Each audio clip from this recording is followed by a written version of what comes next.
आजच्या चर्चेसाठी आपल्याकडे काही अतिशय गहन धर्मशास्त्रीय साहित्य आहे. हे एका मूलभूत पण चक्रावून टाकणाऱ्या प्रश्नाचा शोध घेतं, पित्याने न्यायाचा सर्व अधिकार पुत्राला का दिला? या स्रोतांमध्ये बायबलमधील अनेक वचनांचा आधार घेऊन एक युक्तिवाद मांडला आहे, जो सैतान आणि पापावर अंतिम न्यायनिवाडा करण्याची जबाबदारी दुसऱ्या देवावर म्हणजेच येशू ख्रिस्तावर का आहे हे स्पष्ट करतो. आज आपण या गुंतागुंतीच्या संकल्पनेच्या अगदी मुळाशी जाणार आहोत. बरोबर. आणि आजच्या आपल्या विश्लेषणाचं ध्येय केवळ माहिती देणं नाहीये, तर या स्रोतांमध्ये जो तर्क मांडलाय ना, तो समजून घेणं आहे. या लेखनानुसार वधस्तंभावरची घटना ही केवळ इतिहासात घडलेली एक दुःखद घटना नाहीये, तर ती एक पूर्वनियोजित वैश्विक गरज होती. सृष्टीची निर्मिती पूर्ण करण्यासाठी आणि मानवाच्या स्वतंत्र इच्छेला म्हणजे फ्री विलला एका अर्थपूर्ण निष्कर्षापर्यंत पोहोचवण्यासाठी ही घटना कशी अनिवार्य होती यावर आपण आज प्रकाश टाकू. चला तर मग याचा मुळाशी जाऊया. या स्रोतांमधला पहिलाच मुद्दा खूप मोठा आहे की पिता स्वतः कोणाचाही न्याय करत नाही, तर त्याने न्यायाचा सगळा अधिकार पुत्राला सोपवला आहे. पण मला सांगा, अधिकाराचं हे हस्तांतरण इतकं महत्वाचं काय? म्हणजे ही फक्त एक जबाबदारी वाटून देण्यासारखी गोष्ट आहे की यामागे काहीतरी मोठं कारण आहे? नाही, यामागे खूप मोठं आणि स्पष्ट कारण दिलेलं आहे. ते म्हणजे लोकांनी पित्याचा जसा आदर करावा तसाच पुत्राचाही करावा. पण हा केवळ सन्मानाचा मुद्दा नाहीये बरं का. यातूनच पुत्राचं जिवंत आणि मृत कशा दोघांवरचं प्रभुत्व सिद्ध होतं. म्हणजे बघा, रोमन्समध्ये म्हटलं आहे की ख्रिस्त मरण पावला आणि पुन्हा जिवंत झाला. याचं कारणच हे होतं की त्याने जिवंत आणि मृत दोघांचाही प्रभू व्हावं. म्हणजे हे फक्त एक पद नाही, तर एक कार्यात्मक अधिकार आहे. अरे वा. आणि मृत्यू आणि अधोलोकाच्या किल्ल्या त्याच्याकडे आहेत असं जे म्हटलं आहे ते ऐकायलाच किती शक्तिशाली वाटतं. पण याचा सोप्या भाषेत अर्थ काय होतो? या किल्ल्या केवळ प्रतिकात्मक आहेत की त्यामागे काही खरा अधिकार दडला आहे? यातली सगळ्यात आकर्षक गोष्ट हीच आहे. या स्रोतांनुसार त्या किल्ल्या केवळ प्रतिकात्मक नाहीत, त्या प्रत्यक्ष नियंत्रणाचं प्रदर्शन करतात. मृत्यू आणि अधोलोक म्हणजे मृत्यूनंतरची अवस्था, यावर अंतिम नियंत्रण कोणाचं आहे हे यातून स्पष्ट होतं. पित्याने हा अधिकार पुत्राला देऊन त्याला अंतिम न्यायकर्ता म्हणून स्थापित केला आहे. त्यामुळे जेव्हा पित्याला मान देण्याची गोष्ट येते तेव्हा पुत्रालाही तोच मान मिळणं अपेक्षित आहे. का? कारण त्याच्याकडे जीवनाचा आणि मृत्यूचा अंतिम अधिकार आहे. ठीक आहे, म्हणजे न्यायाचा अधिकार पुत्राकडे सोपवण्यामागे त्याचा सन्मान आणि जिवंत मृतांवरील त्याचे प्रभुत्व स्थापित करणं हा हेतू आहे. हे तर स्पष्ट झालं, पण खरा प्रश्न हा आहे की का मिळाला? आणि या स्रोतांनुसार याचं उत्तर आपल्याला एका अनपेक्षित ठिकाणी मिळतं, वधस्तंभावर. हे थोडं विचित्र वाटतं, कारण वधस्तंभ म्हणजे तर दुःख, त्याग आणि मृत्यू. मग त्यातनं अधिकार कसा काय मिळू शकतो? यात प्रेम सिद्ध झालं नसतं. का? कारण निर्माणकर्त्यासाठी कोणताही प्राणी बदलण्याजोगा असतो. तो एका क्षणात अगणित जीव निर्माण करू शकतो. त्यामुळे एका जीवाचा त्याग त्याच्यासाठी फार मोठी गोष्ट ठरली नसती. एक मिनिट थांबा. इथे या स्रोतांमध्ये दुसरा देव असा शब्दप्रयोग वापरला आहे. आपण सामान्यतः पिता, पुत्र आणि पवित्र आत्मा या त्रिमूर्तीबद्दल ऐकतो. तर या स्रोतांमध्ये दुसरा देव या शब्दावर अधिक भर का दिला आहे? याचा नेमका अर्थ काय आहे? खूप चांगला प्रश्न आहे. या स्रोतामध्ये दुसरा देव हा शब्द मुद्दाम वापरला गेलाय, हे स्पष्ट करण्यासाठी की जो त्याग करत आहे म्हणजे पिता आणि जो त्यागला जात आहे म्हणजे पुत्र, ते दोघेही समान पातळीवरचे आहेत, समान स्वभावाचे आणि समान अधिकाराचे आहेत. पुत्र म्हटल्यावर काही वेळा नात्यामध्ये क्रमवारी जाणवते नाही का, पण दुसरा देव म्हटल्यावर त्या दोघांमधील समानता अधोरेखित होते. त्यामुळे हा त्याग तेव्हाच अमर्याद आणि अर्थपूर्ण ठरतो जेव्हा दुसरा देव स्वतः एक प्राणी, एक मनुष्य बनून पहिल्या देवाकडून त्यागला जातो. हा देवाचा देवासाठी केलेला त्याग आहे. थांबा. म्हणजे तुम्ही म्हणताय की वधस्तंभाची घटना एकाच वेळा प्रेम आणि न्याय या दोन पूर्णपणे विरुद्ध वाटणाऱ्या गोष्टी सिद्ध करत होती. हे तर अविश्वसनीय आहे. सामान्यतः आपण न्यायाला कठोर आणि प्रेमाला क्षमाशील मानतो. मग या दोन्ही गोष्टी एकाच घटनेतून कशा साध्य झाल्या? अगदी बरोबर. आणि हेच या युक्तिवादाचं सौंदर्य आहे.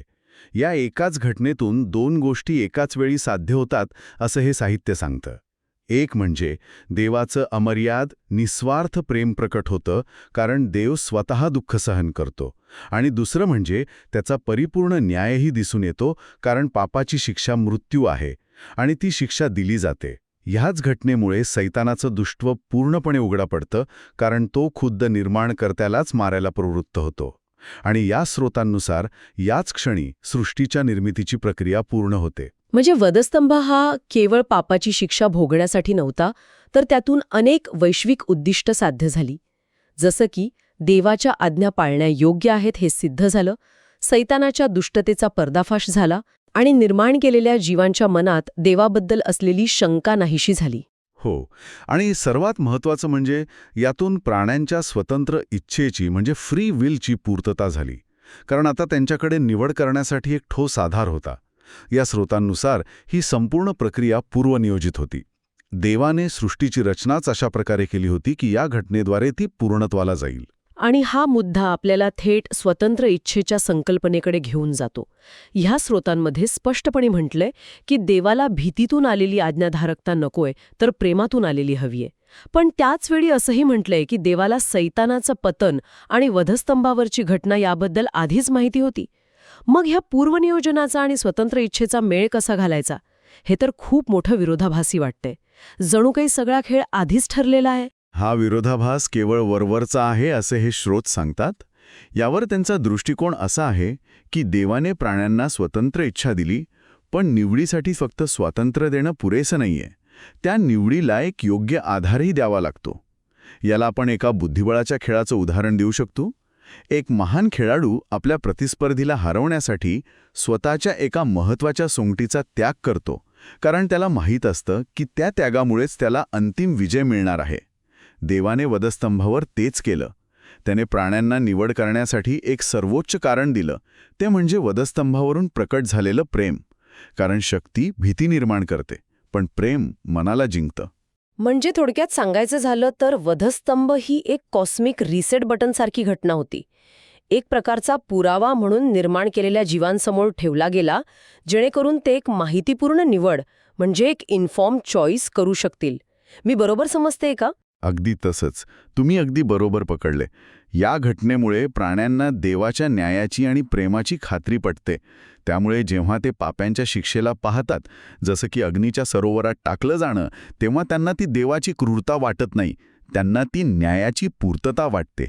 कारण त्यांना माहीत असतं की देवाने त्यांना निवड करण्याची प्रत्येक संधी दिली होती, अगदी स्वतःचा त्याग करूनसुद्धा. कसं आहे ना, हा संपूर्ण वैश्विक इतिहास म्हणजे स्वतंत्र इच्छेला परिपूर्ण करण्यासाठीची एक पूर्वनियोजित प्रक्रिया आहे, जी प्राण्यांना भीतीने नव्हे तर स्वेच्छेने प्रेम आणि आज्ञाधारकतेची निवड करायला लावते. पण काहींना हा युक्तिवाद विचित्र वाटू शकतो. म्हणजे देवानेच नियम बनवले आणि मग तोच ते पाळण्यासाठी स्वतःला शिक्षा देत आहे, हे थोडं चक्रावून टाकणारं नाही का? होऊ शकतं, पण या स्रोतांनुसार यामागे एक तर्क आहे. जर देवाने अशा आज्ञा दिल्या असत्या ज्या पाळणं शक्यच नाही, तर मग शिक्षा करणं अन्यायकारक ठरलं असतं. पण ख्रिस्ताने स्वतः मनुष्य बनून त्या सर्व आज्ञा पाळून दाखवल्या आणि मृत्यूवर विजय मिळवला. यातून हे सिद्ध झालं की प्रेम आणि आज्ञाधारकता शक्य आहे. त्यामुळे जे आज्ञा पाळत नाहीत ते पाळू शकत नाहीत म्हणून नाही, तर पाळायची इच्छा नाही म्हणून पाळत नाहीत, हा निष्कर्ष निघतो. त्यांची निवड ही त्यांच्या स्वतंत्र इच्छेतून येते आणि म्हणूनच ते न्यायासाठी पात्र ठरतात. म्हणजे वधस्तंभाद्वारे पुत्राने हे वैश्विक ध्येय साध्य केलं. त्याने प्रेम आणि न्यायाचा समतोल साधला आणि स्वतंत्र इच्छेला एक ठोस आधार दिला. या अतुलनीय कामगिरीसाठी त्याला काय मिळालं? हे साहित्य सांगतं की त्याला नाव, सिंहासन आणि सर्व अधिकार वारसा हक्काने मिळाले. हे ऐकायला खूप भव्य वाटतं, पण या वारशाचा नेमका अर्थ काय आहे? याला जर आपण व्यापक संदर्भात पाहिलं ना, तर या वारशाचा अर्थ खूप मोठा आहे. या स्रोतांनुसार देवाचं नाव मिळणं हे केवळ एक उपाधी नाही, तर ते त्याचं सिंहासन मिळण्याचं प्रतीक आहे. आणि सिंहासन मिळणं म्हणजे केवळ राजा होणं नाही, तर मग काय? तर संपूर्ण काळ आणि अवकाशावर म्हणजे टाईम अँड स्पेसवर मालकी मिळवणं. काळ आणि अवकाशावर मालकी, हे तर एखादा सायन्स फिक्शन चित्रपटासारखं वाटतंय. याचा व्यावहारिक किंवा धर्मशास्त्रीय अर्थ काय आहे? याचा अर्थ आहे संपूर्ण सृष्टीवर अंतिम नियंत्रण मिळवणे. या मालकीमध्ये 2 प्रकारचे मुख्य अधिकार आहेत. पहिला म्हणजे राज्य करण्याचा अधिकार, म्हणजे सर्व गोष्टींवर नियंत्रण ठेवण्याची शक्ती. आणि दुसरा म्हणजे न्याय करण्याचा अधिकार, म्हणजे चांगलं आणि वाईट ठरवण्याची अंतिम सत्ता. वधस्तंभावर मृत्यू येईपर्यंत आज्ञाधारकता दाखवून येशूने हा हक्क मिळवला असे हे स्रोत सांगतात. आणि यानंतर तो या अधिकाराचा उपयोग करतो. पहिला उपयोग म्हणजे काळ आणि अवकाशातून पापाला आणि त्याच्याशी संबंधित सर्व गोष्टींना कायमचं नाहीसं करणं, आणि मग ती शुद्ध केलेली सृष्टी पित्याला अर्पण करणं. या संदर्भात यशयामधला उल्लेख खूप प्रभावी वाटतो, जिथे म्हटलं आहे की देवाच्या तुलनेत ही संपूर्ण सृष्टी, सर्व राष्ट्र पाण्याच्या एका थेंबासारखी किंवा तराजूवरच्या धुळीच्या कणासारखी आहेत. या तुलनेतून काय स्पष्ट होतं? या तुलनेतून हे स्पष्ट होतं की ही सृष्टी स्वतःहून देवासाठी महत्वाची नाही. या स्रोतानुसार देव अशा अगणित सृष्टी निर्माण करू शकतो आणि नष्टही करू शकतो. या सृष्टीला महत्त्व तेव्हाच मिळतं जेव्हा देव स्वतः तिच्यात उतरतो आणि तिच्याशी एक नातेसंबंध जोडतो. पुत्राला मिळालेला वारसा म्हणजे या धुळीच्या कणासारख्या सृष्टीवर संपूर्ण मालकी मिळवून तिला शुद्ध करणे आणि पित्याला परत देणे. आणि वधस्तंभावरील त्याच्या आज्ञाधारकतेमुळे आणि त्यागामुळे त्याला हा अधिकार मिळाला. तर आजच्या या चर्चेतून आपण एका मोठ्या रहस्याची उकल केली असं मला वाटतं. पुत्राला न्यायाचा अधिकार का मिळाला या प्रश्नापासून आपण सुरुवात केली होती. आणि या प्रवासात आपण पाहिलं की वधस्तंभाची घटना ही केवळ एक ऐतिहासिक घटना नव्हती, तर ती शक्तीपेक्षा प्रेमाची श्रेष्ठता सिद्ध करण्यासाठी, स्वतंत्र इच्छेला परिपूर्ण करण्यासाठी आणि सृष्टीच्या निर्मितीला अंतिम स्वरूप देण्यासाठी एक आवश्यक आणि पूर्वनियोजित वैश्विक योजना होती. पित्याने न्यायाचा अधिकार पुत्राला दिला, कारण पुत्राने वधस्तंभावरच्या त्यागातून तो अधिकार मिळवला आणि स्वतःला त्या अधिकारासाठी पात्र सिद्ध केलं. बरोबर. आणि या स्रोतांनुसार प्रेम ही मृत्यूवरही विजय मिळवणारी अंतिम शक्ती आहे. देवाच्या आज्ञा या प्रेमावर आधारित असून त्या पाळण्या योग्य आहेत हेही सिद्ध झालं. या सगळ्यातून एक महत्त्वाचा प्रश्न निर्माण होतो, जो या स्रोतांनी आपल्यासाठी शिल्लक ठेवला आहे. जर प्रेम आणि न्यायाच्या संपूर्ण माहितीनंतरही, वधस्तंभासारखी प्रेमाची अंतिम अभिव्यक्ती पाहिल्यानंतरही एखाद्याने बंडखोरीचीच निवड केली, तर मग दुष्टतेचं स्वरूप काय आहे? ती केवळ एक चूक आहे की त्या परिपूर्ण प्रेमाचा हेतुपुरस्कर केलेला अस्वीकार आहे? यावर नक्कीच अधिक विचार करायला हवा.